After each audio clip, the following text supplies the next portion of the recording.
Welcome, fans, to another edition of the Great North Wrestling Podcast. My name is Jack Kilby, Executive Vice President of Great North Wrestling, and we're very pleased tonight to welcome a man who is an original in terms of Eastern Championship Wrestling and Extreme Championship Wrestling. The man known at one time as the sexiest man alive, as Joey Styles would say, self-proclaimed, which we'll get into that whole thing. But very pleased to welcome Jason Knight. How are you today, sir? I'm doing fine, thank you. Actually, that was Paul Heyman's idea, and a lot of people get it wrong, and you did. No, but in any case, it's on Earth. Sexiest man on Earth? Yeah, oh yeah. That was, and Paul Heyman would actually reiterate that every time. No, it's on Earth. I said, okay, Paul. that works. I stand corrected. And one of the things the fans want me to ask you about is your relationship with Paul Heyman. But a lot of the viewers of the channel are interested in the backstory of workers. And I usually start off by saying, asking you, were you a fan of pro wrestling as a youngster? And if so, what territories or workers in particular influenced you? Well, actually, that's interesting because the only time, or should I say, the first time that I understood anything about territories was when my mother and I moved to the United States. Well, actually, she moved in '75, and then I moved here in '77. But during the late '60s, we lived with my dad in London, England, and he was a big fan of wrestling, and wrestling was on quite a bit, probably a couple of times a week. And him and I would watch it. And it was a different system, the rounds system, and it was well, how British wrestling is, very, very athletic, and it was very entertaining as well. So in the late '60s is when I first started watching wrestling, and I I would like to do that. Of course, as a kid, it's 6, 7 years old. I had a sort of a fantasy of becoming a wrestler, and then in 1977, when I moved to the United States, and I lived in New York City, there was a Worldwide Wrestling Federation television show once a week on Channel 9. And that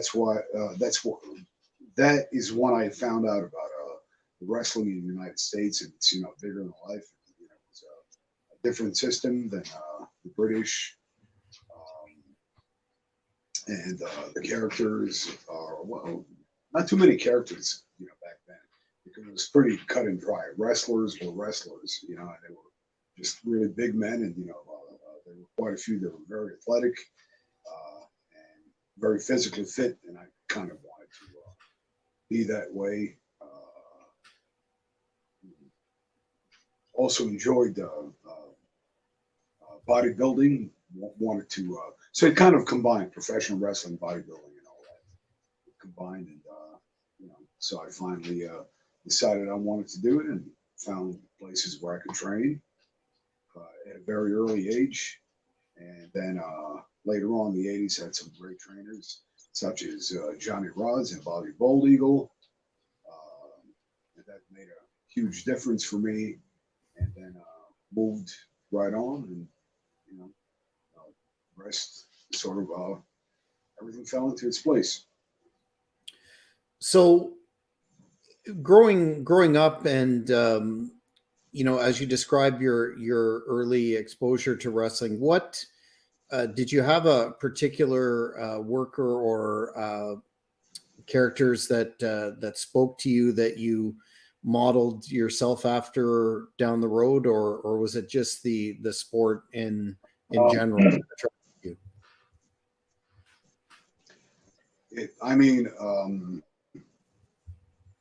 Back then, like I said, wrestlers that were very popular and on top were already mature men. You know, unlike today, you know, it's a younger generation, and I think a lot of the younger generation are used more than should I say, fully matured men. In other words, you know, guys in their 20s and early 30s, and maybe even a little bit older. But you know, that's more popular right now. But back then, it was guys like Ken Patera, Bob Eklund, Peter Maivia, of course, Bruno, uh, Superstar Graham, Strongbow, Maria, all those guys. Zabisco. I think that, or well, should I say, I know that back then I respected each and every one of them. You know, and obviously, you know, that was the company up north, and then down south, of course, you know, you had the different territories, you know, the NWA, and for me, Florida was king. Mhm. And Eddie Graham ran it, and of course, you know, Dusty as well, and everyone else that followed. But, you know, that incredible talent, Ken Sullivan, Bob Roop,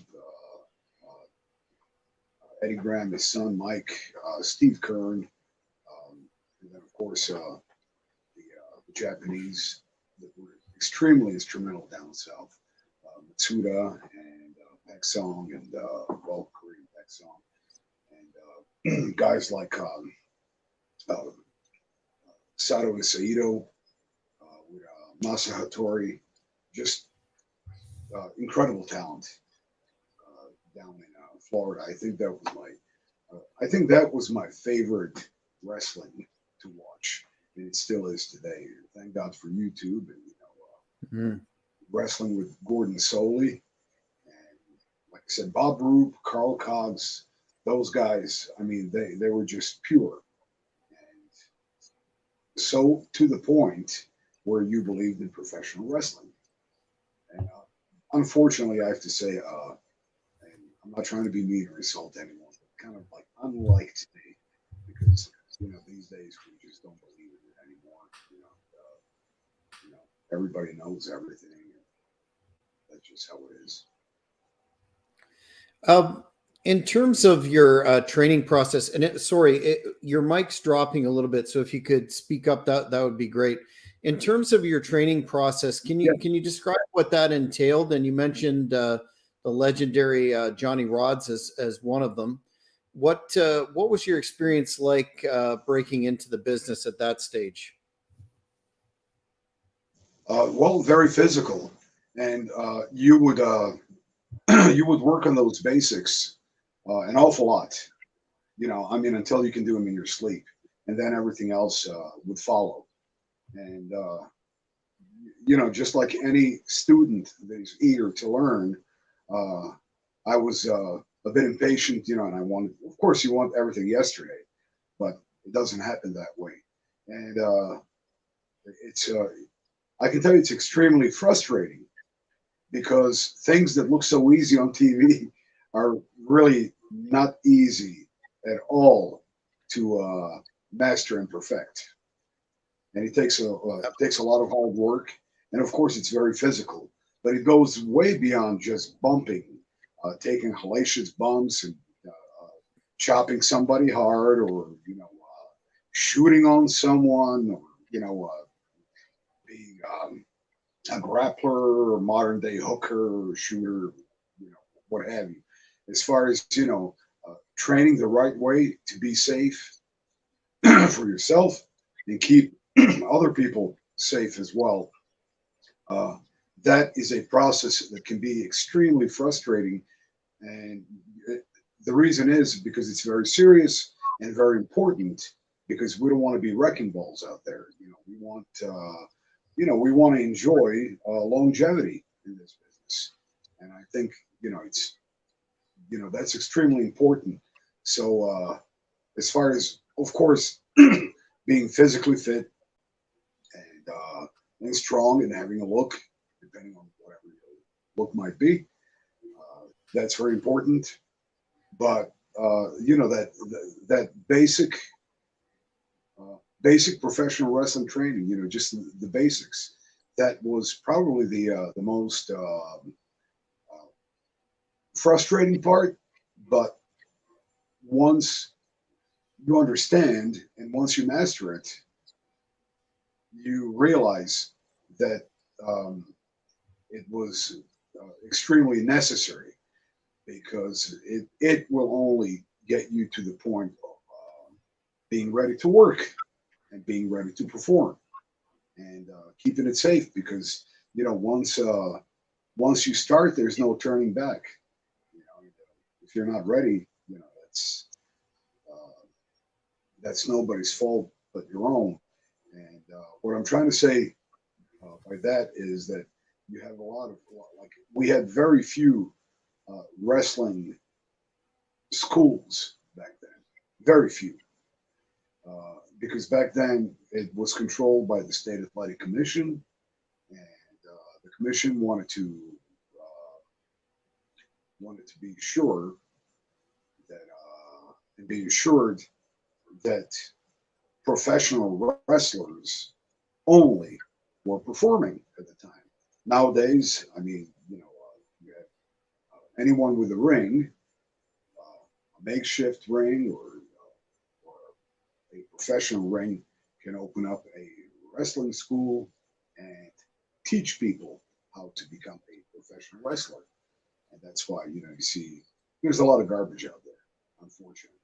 There's a lot of great young talent, yes. But there's also a lot of garbage. So I think a lot of the fans first became aware of your involvement in the business through Eastern Championship Wrestling. Can you walk us through how you ended up being booked there, and your notable experiences in that company before? We'll talk about ECW, of course, but before that period of time. Yeah, well, I I knew Paul Heyman from years back, and pretty much a WCW, because we're both New York guys. And, we traveled together a bit, and he was always very kind to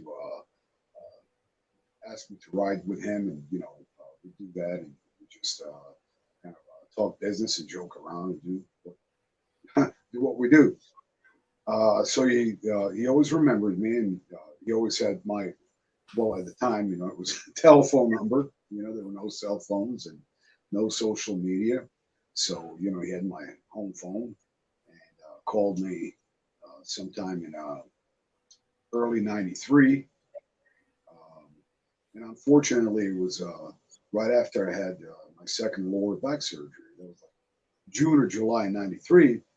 And he was telling me he's starting up, along with Todd Gordon, this company, Eastern Championship Wrestling, that I've heard a little bit about it, because back then I think video cassettes were popular. Yes, yeah, video cassettes, and of course there were also wrestling magazines. And I never read the dirt sheets or anything like that. That never interested me.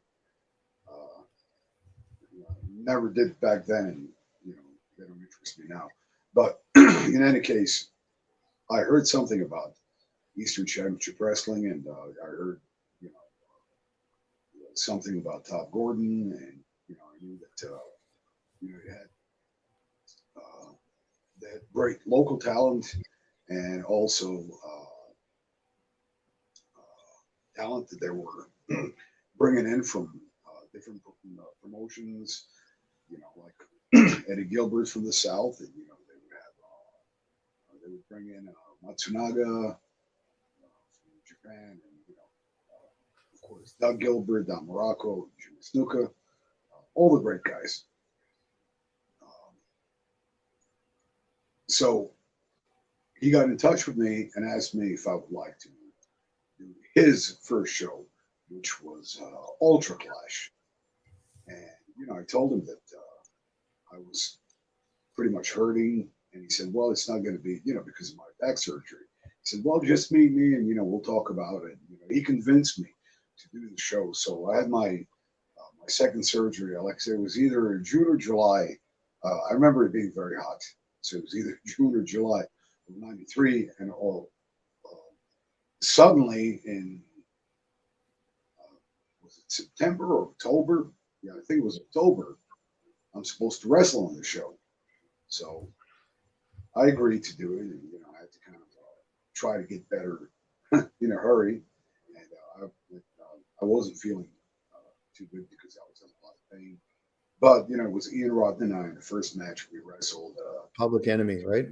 Public Enemy, they're both gone, unfortunately. Dear, dear friends. Mm-hmm. Of course, they kept it safe, and Ian took pretty much all of the bumps during the match. I mean, they really, they worked him over, and of course, he was ready to do anything because I was really, I was feeling it. I was afraid that something might happen, and I was told by the doctor to say one wrong move, and you may not need a surgery again. You need a wheelchair permanently. So, well, fortunately enough, thank God that didn't happen, and that's when Paul Heyman. So I had another match. I wrestled the Canadian Wolfman. He was one of the early Eastern Championship guys, and that's when Paul Heyman decided to make me manager, and actually he gave me the name and told me how he wanted me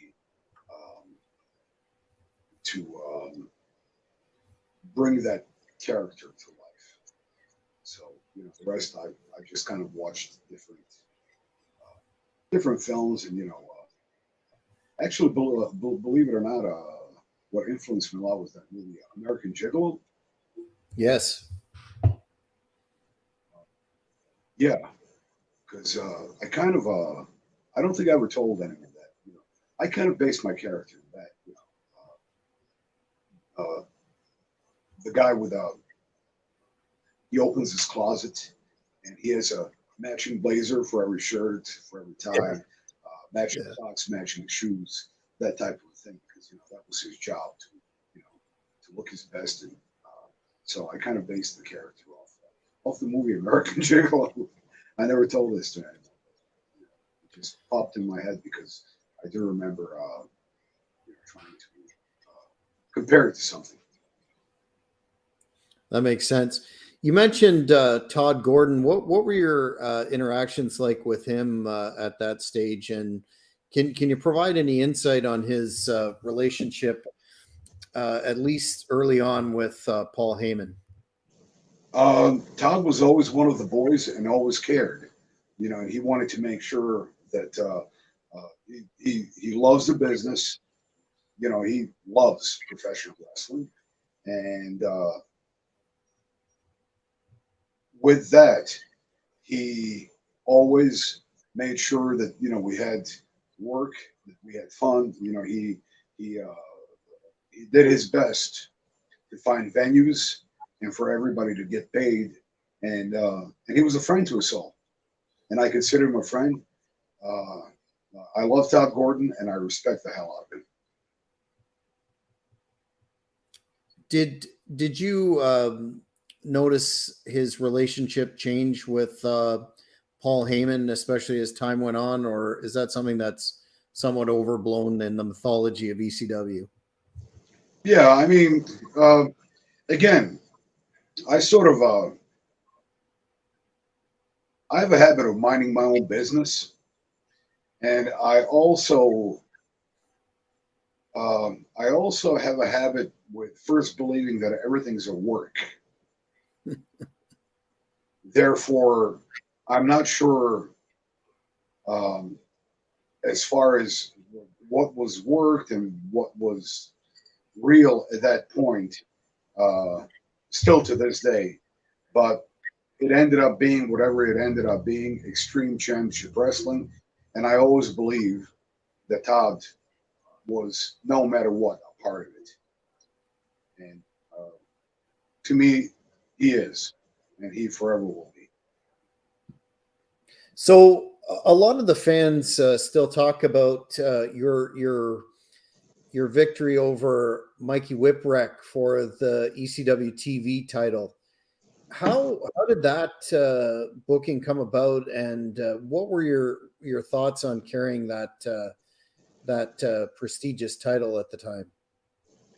I thought it was great, and I was very pleasantly surprised when both Todd and Paul told me that that would happen because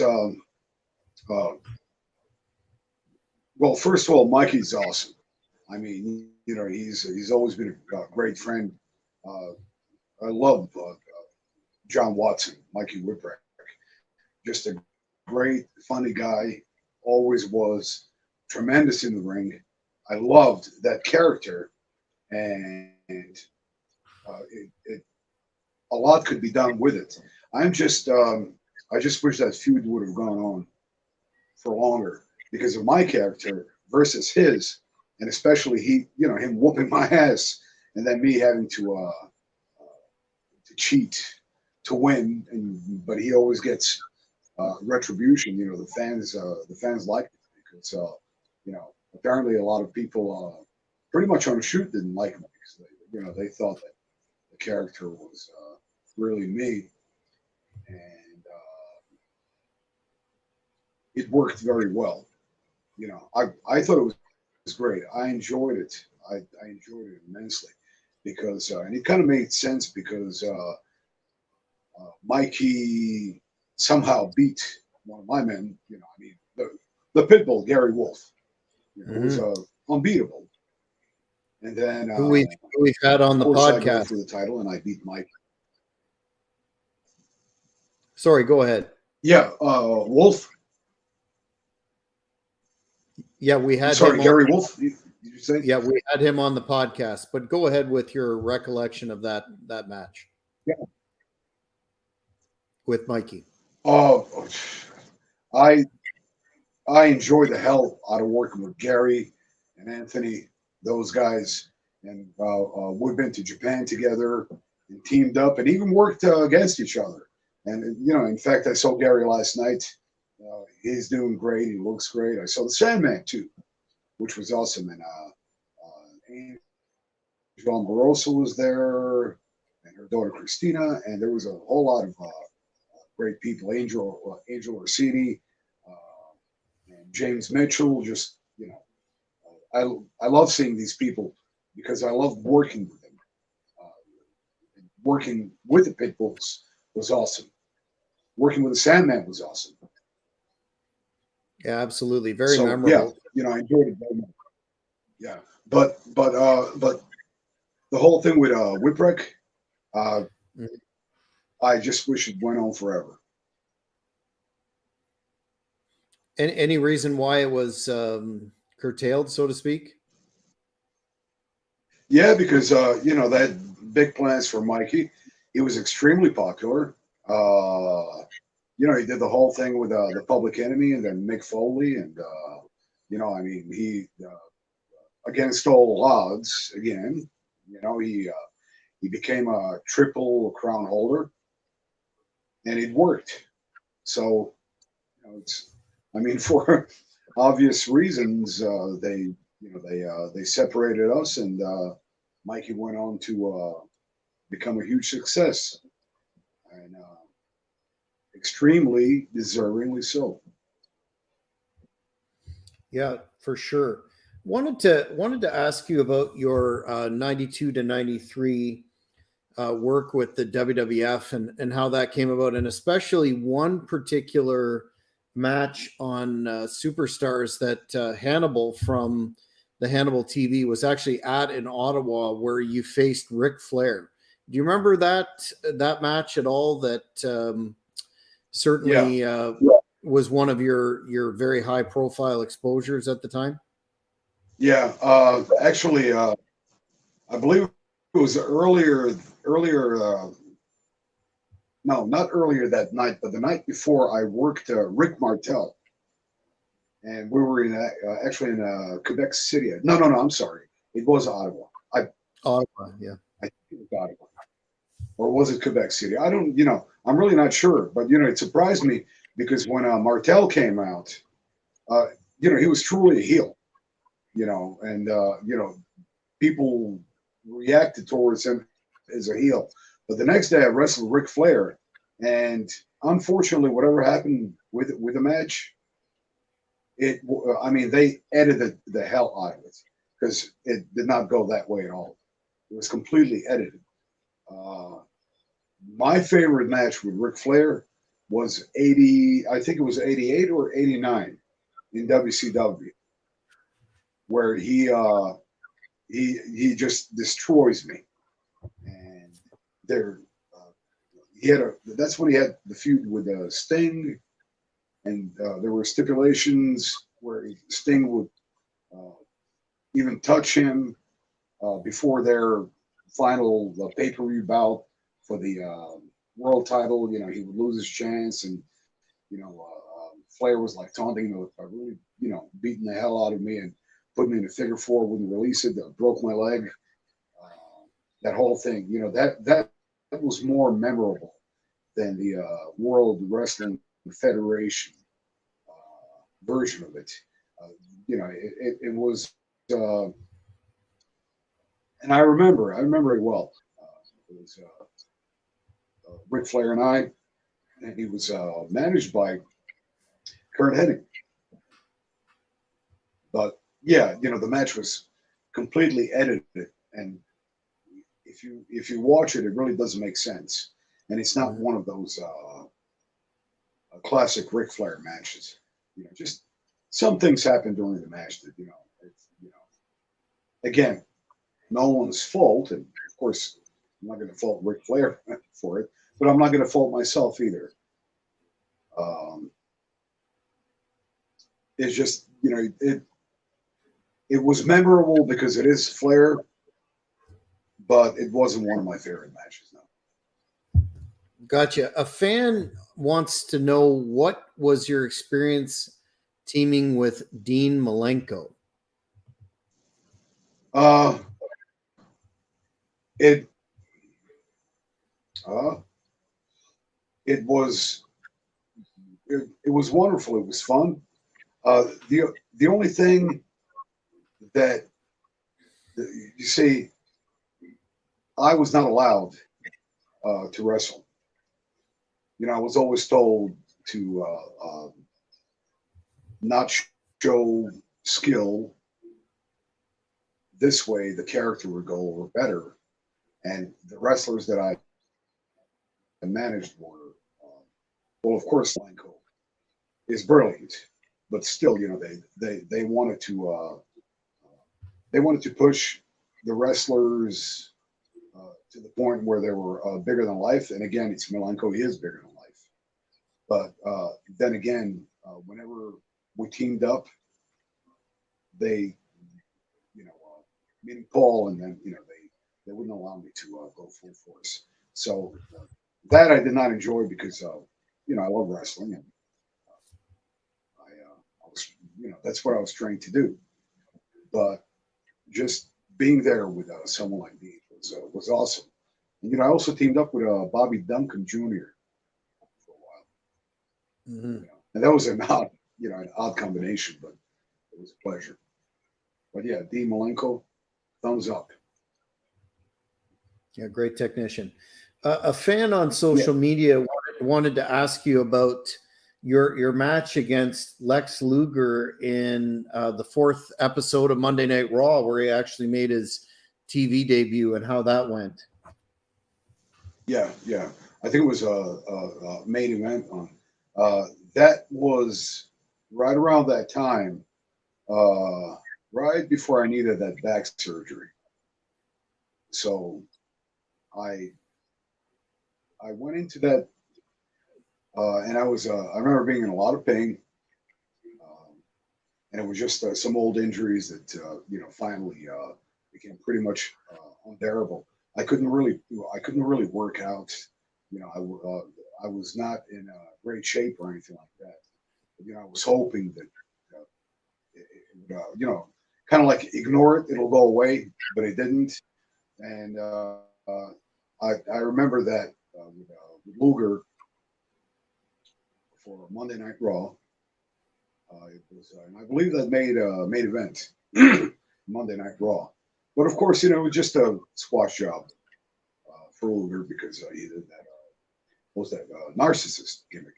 And Narcissist. great. Yeah. Yes, yeah. And it was, working with Luger was. I worked with him twice in the WWF at the time, and he was great. I mean, smooth and light as a feather, and just a very, very safe to work with, and especially for a powerful, man, that he was at the time. So after a stint in Japan, you returned to ECW about 97 to 99, and you had a fairly memorable feud with the Blue Meanie. And I want to ask you about that first before I ask you about the origin of managing the Impact players. But if you could talk about your work with the Meanie, that would be great. With a Meanie, I wish that lasted longer as well, because I think that could have been something that that they could have kept going with. And unfortunately, again, that got somehow lost in the shuffle because, again, Blue Meanie, a character that everybody loved, and at the time, he was very heavy and all that, and then of course maybe the opposite, the arrogant guy that wants to make sure he keeps in shape and all that, versus a big heavy guy, and getting my butt handed to me by the Blue Meanie was, got a great crowd reaction, and that's what I always liked, the crowd reaction. So I think if they let us go with that, we could have done really well over a longer period of time, because it was let's see, we really had only several matches, and that was it. And it's unfortunate because we could have taken that everywhere. Mm-hmm. Great heat. A lot of fans still remember on commentary, Joey Styles would really put you over in a a unique sort of way by really emphasizing your name and talking about you. What was your relationship like with Joey, and do you know how that ongoing bit seemed to come about on ECW TV? Oh, it was fun. I mean, we could feed off of one another, and Joey was awesome. The whole itching thing and all that. I thought it was great. It was always a pleasure to work with Joey. He was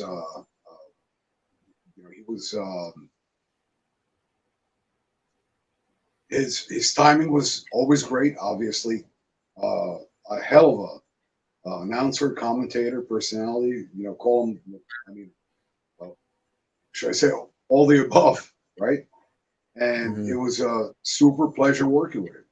Again, I think that something more could have been done with that. It could have actually turned into an angle, because I think we had a great professional relationship and great chemistry with Joey Styles. Yeah, certainly very memorable. A fan is talking about here how he watched you versus Jazz at Heatwave '99 and how much he loved that match. Can you talk about that particular match?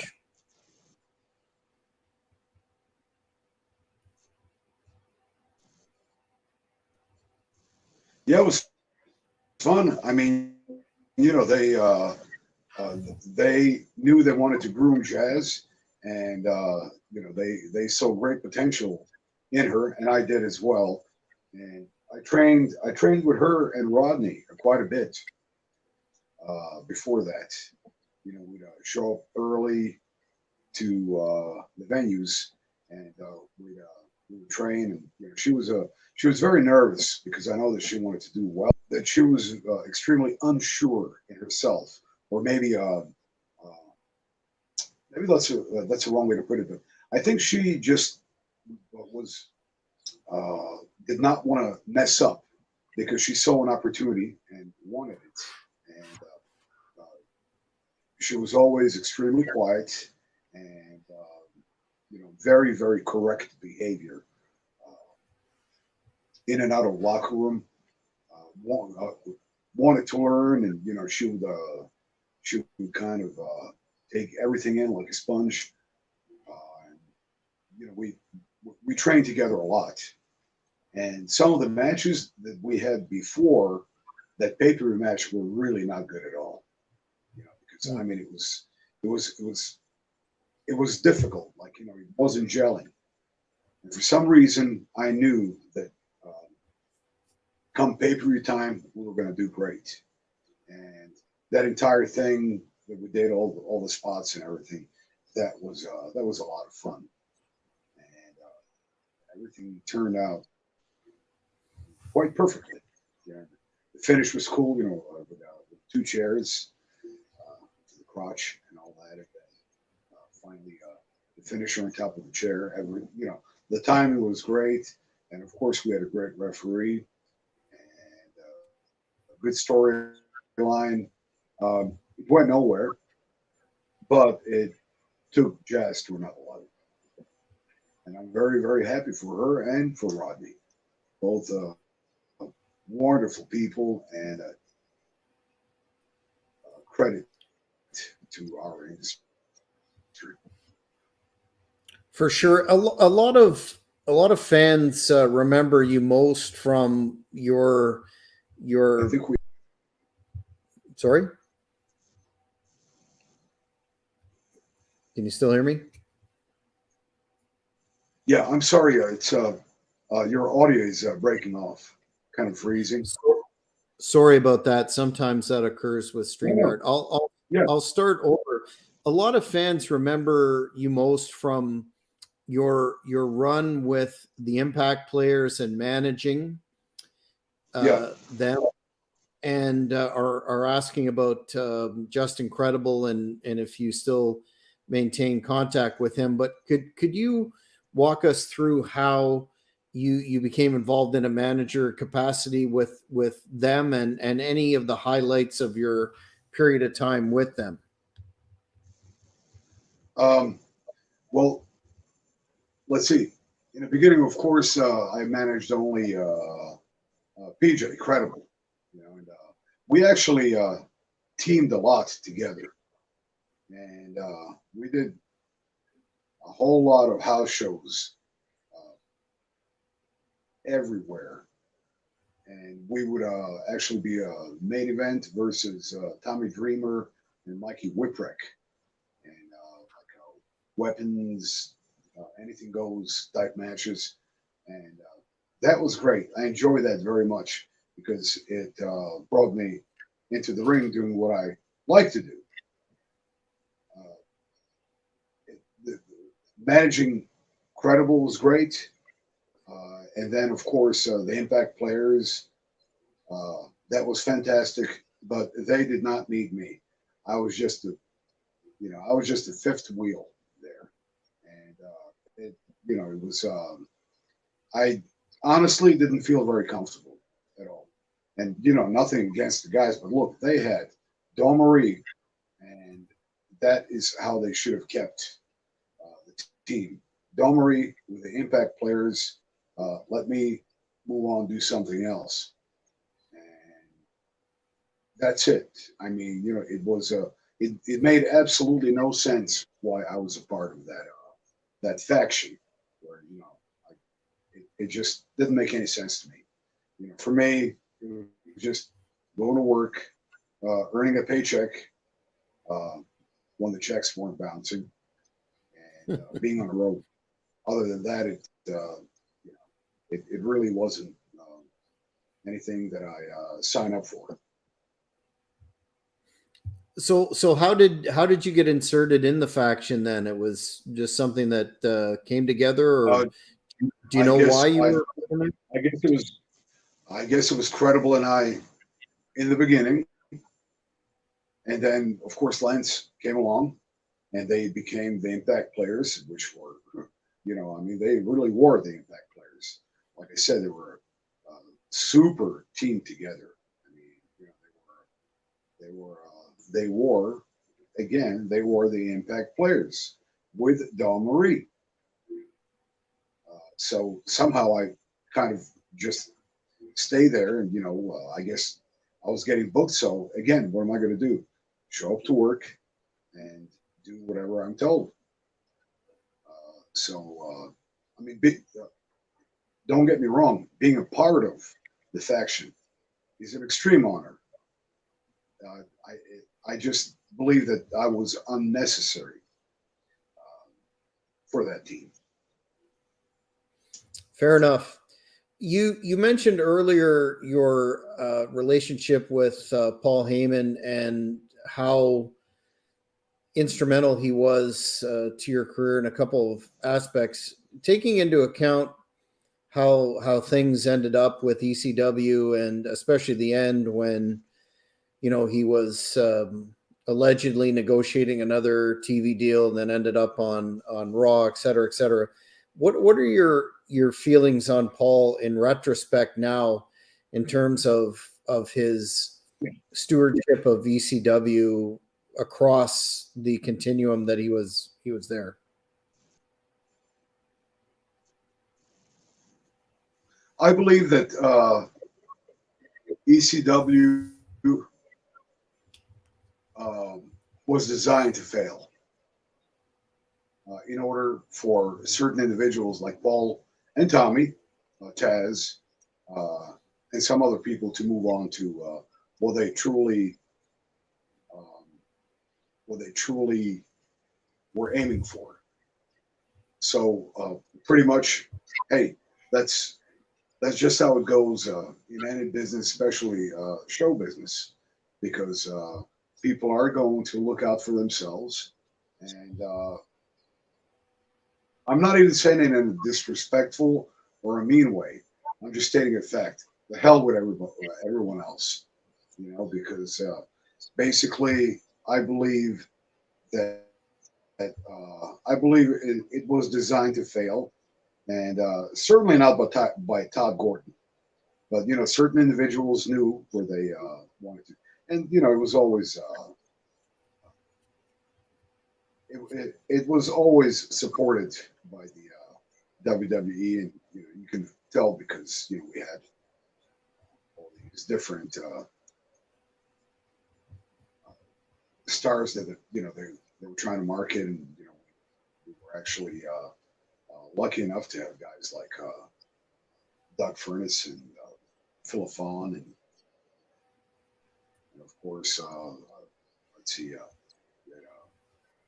I think there was a relationship with WCW because we had Brian Pillman there, and I think they had a good relationship with the large, the two giants, meaning World Wrestling Federation and World Championship Wrestling, and I believe they were just simply designed to fail. And they knew that the ship was going to sink. They knew that they were going to save themselves, and they were going to be okay. And everyone else just, well, you drown, you drown, you swim up to the shore and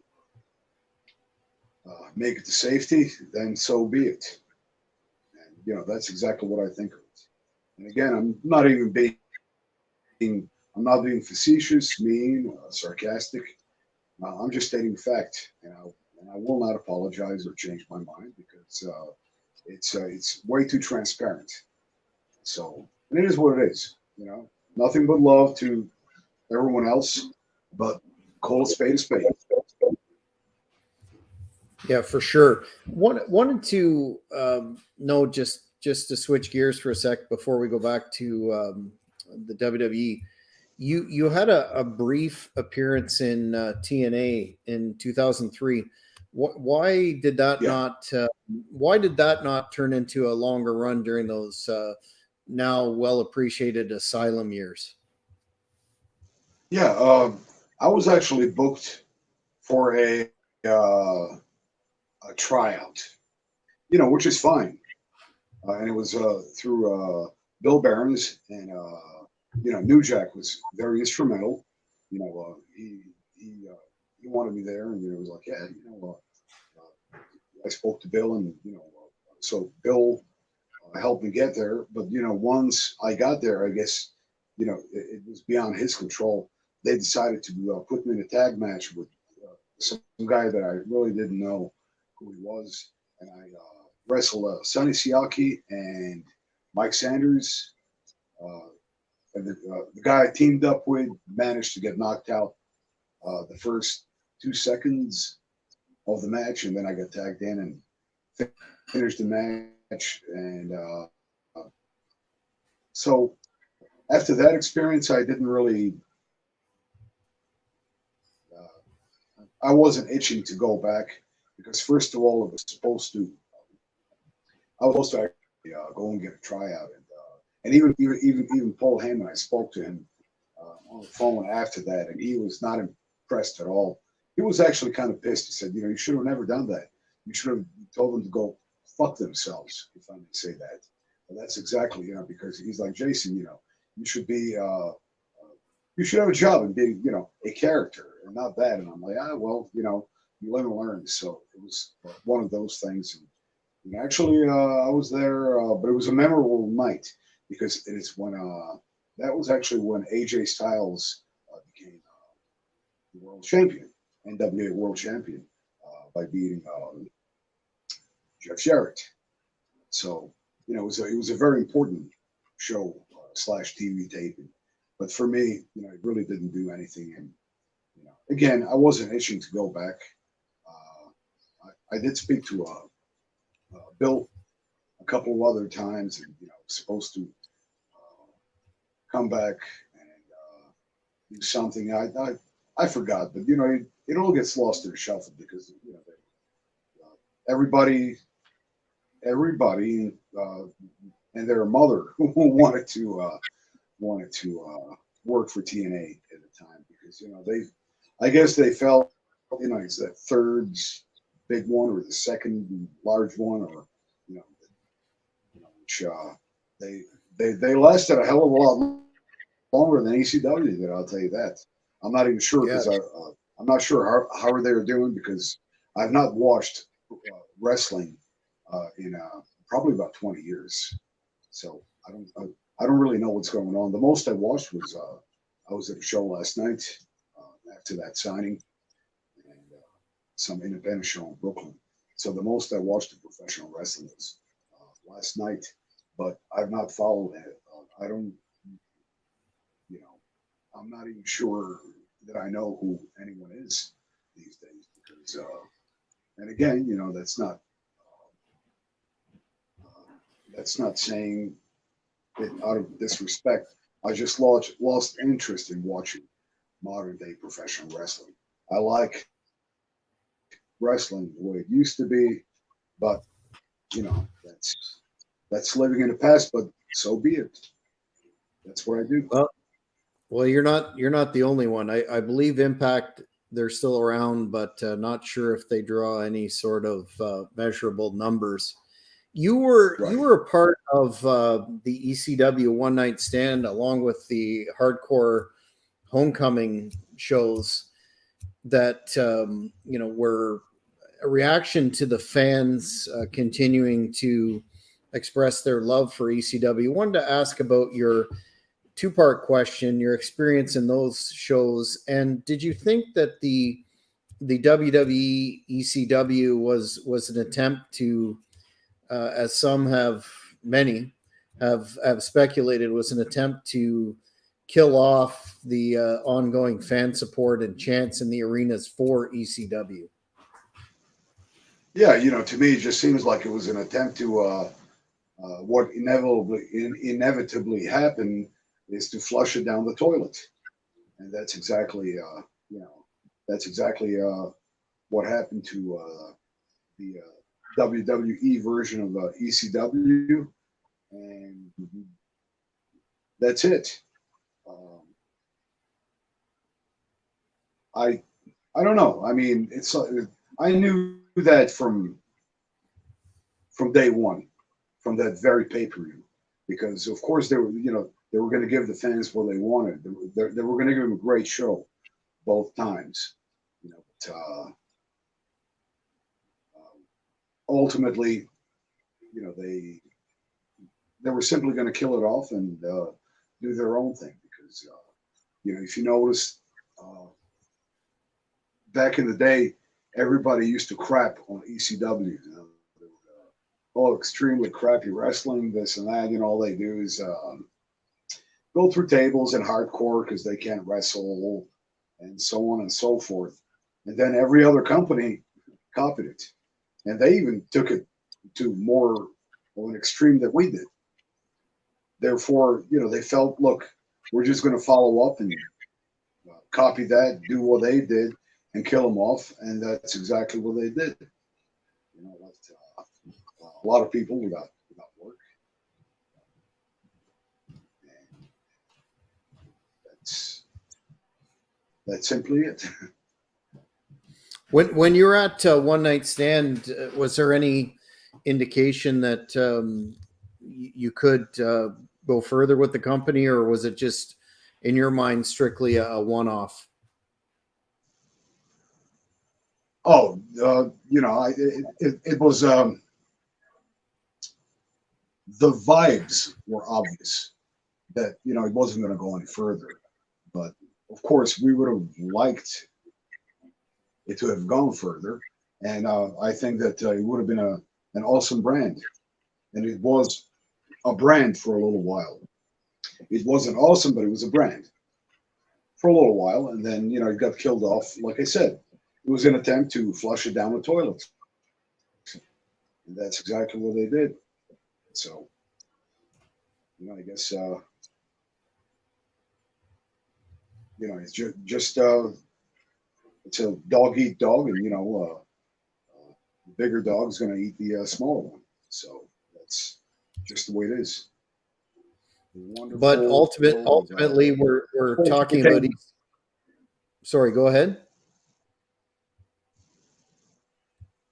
I'm sorry, we were talking about what? I was just going to say, that notwithstanding, flushing it down the toilet, etc. Here we are talking about it X number of decades later with just as many, if not more, hardcore fans of a company that hasn't been around for decades. So I would say in the long run, they may have wanted to destroy the ECW legacy, but certainly failed. No, the fan base, no way. I mean, I'm even shocked because I started. This is like my second convention. I've been away from professional wrestling for about 10 or 12 years. I've done absolutely nothing. I became a hermit for a little while, but it amazes me how even the younger generation of fans that weren't even alive back then crazy about the original ECW. I mean, they really are. It just amaze me. I'll go to these conventions and there's obviously a lot of people that remember us and people that I remember. They're as fans, but now their children are coming up to us. They know who we are. So that's pretty amazing. So no, the fan base, they will never kill that off. Amen. A fan wants to know, Jason, have you ever had an uncooperative opponent in the ring that you had to shoot on, so to speak? A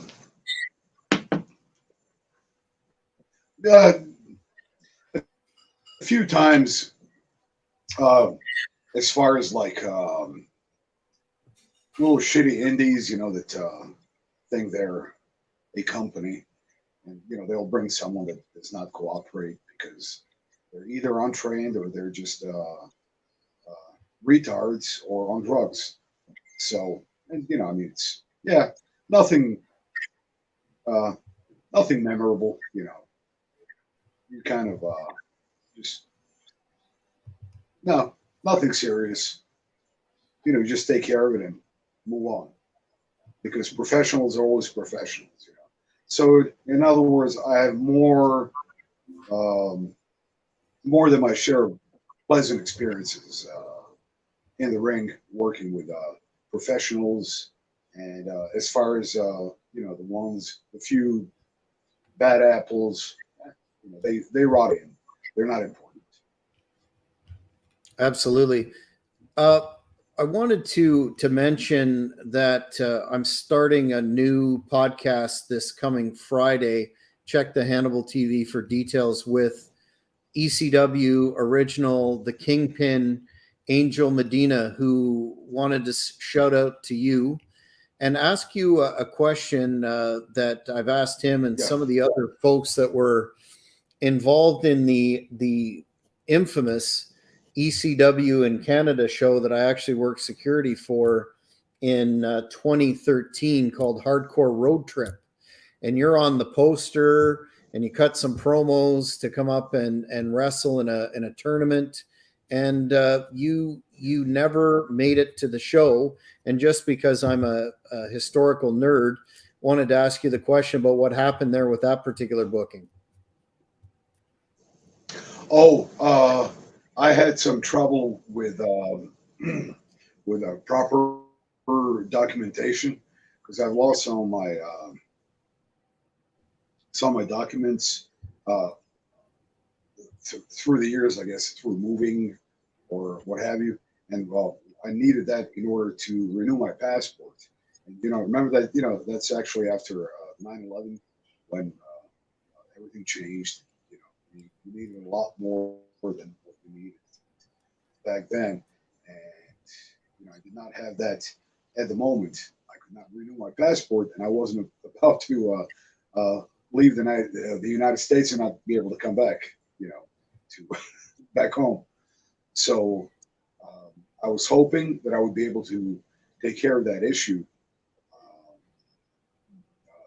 before needing to travel, but I could not, and I was heartbroken that I couldn't make it because I absolutely love Canada and the people up there, and it's actually if I had a choice, the second place where I wanted to live, it would be Canada.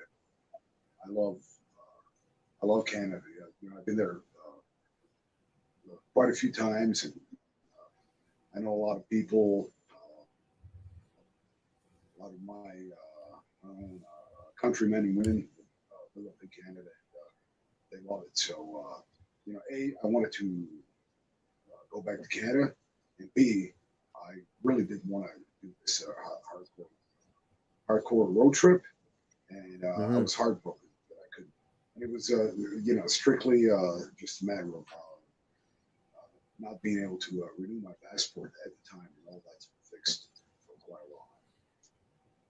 Well, there you go. You just answered a question that I've had for a decade or so. It was the first show was really really good. Actually, the second one not so much. We're quickly burning through our hour here, but one Yeah. fan wants to know: do you have any memories of the heat between Sabu and Taz backstage? Yeah, I mean, it was there, and it was between them, and I think uh, it. I how can I put it? Because I think Sabu was the more reasonable, because Sabu did what he did, and as far as his style, and it was extremely popular. And I'm not sure if Taz felt threatened by it, and he really shouldn't have, because Taz is Taz. He does what he does, and it was extremely popular and positive with the fans. I mean, after all, he was the world champion. He was the top dog.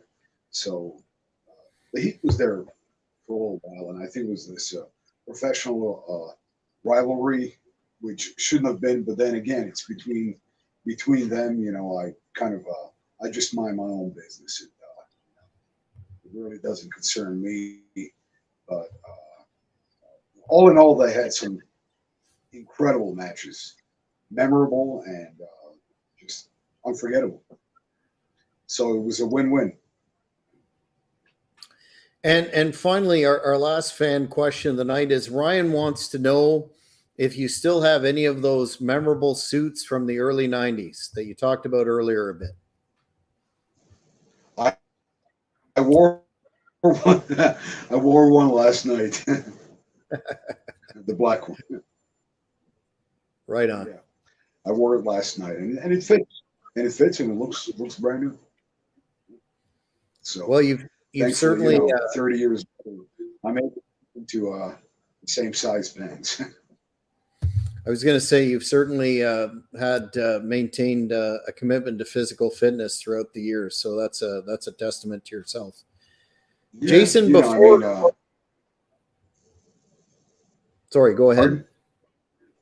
No, I mean, that's a part of having a longevity. You got to keep, you got to press on, and I don't, I know that years go by, but we can try to fight the aging process as much as we can. So, staying fit is definitely a part of it.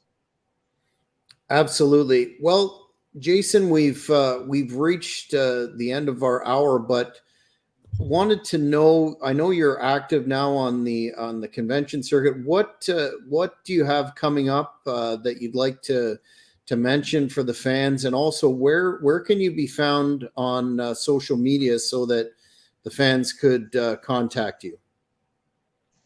No, you can help me out. Definitely. What is it? Icons? Icons of Wrestling this Saturday at the old ECW Arena. Okay, you heard that, right? The following weekend, you will be at New Jersey Horror signing. Yeah. And let me see. And your Facebook would be basically your Facebook. And it's the one that has your live on it. It's the one that has my live on it. Excellent. Well, we'll encourage all the fans to check those out, especially those in the area. Do you have any final comments for the as you touched on earlier, the fans that still are so loyal to ECW and remember your work fondly? Oh, I mean, I'm so grateful, beyond grateful. And, I'm actually very, very happy that I'm back in the loop again, because I've almost forgotten how much fun it is and what a good, positive feeling it is to experience those good vibes. And I'm just I'm hoping it will continue for a little bit longer, or maybe a lot a lot longer. So let's we'll do what we can, and I'm very grateful. I really am humbled, grateful, and very fortunate. Awesome. Well, Jason, thank you very much for appearing on the Great North Wrestling podcast, and the viewers of Hannibal TV are no doubt going to keep tabs on what you're doing, and we'd love to have you back again in the future for a more expansive discussion. But for now, thanks again. Yes, thank you so much. Take care. Well, fans, that's it for another edition of the Great North Wrestling podcast. Before I go, just wanted to mention that within the next few weeks, we're going to have major announcements as to the talent booked for the May 6th Great North Wrestling 15th anniversary event at the Earl Armstrong Arena in Ottawa, Ontario, along with ticket information. But you're going to be very pleased at some of the names we're bringing in and some of the surprises we have. Also, as I mentioned earlier, on Friday, catch the debut episode of the new podcast, Shooting from the Hip, that I am doing with ECW original Angel Medina. And that's Friday at 7 p.m. Eastern, and we hope you check it out. The first episode is going to be a discussion on Angel's interactions with Dirty Dutch Mantel, who's been in the news the past week in terms of Angel's tenure in Puerto Rico and TNA. Until then, thanks everyone for watching and have a great week.